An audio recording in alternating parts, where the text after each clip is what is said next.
अश्वमेधशतक्रतौ कोटिकन्या महादानम् एकबिल्वं शिवार्पणम्। बिल्वानां दर्शनं पुण्यं स्पर्शनं पापनाशनम् अघोरपापसंहारम् एकबिल्वं शिवार्पणम्।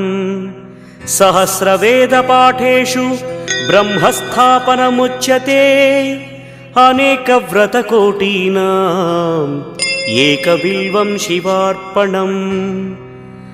अन्नदानसहस्रेषु सहस्रोपनयनं तथा अनेकजन्मपापानि एकबिल्वं शिवार्पणम्। बिल्वाष्टकमिदं पुण्यं यः पठेत् शिवसन्निधौ शिवलोकमवाप्नोति एकबिल्वं शिवार्पणम्।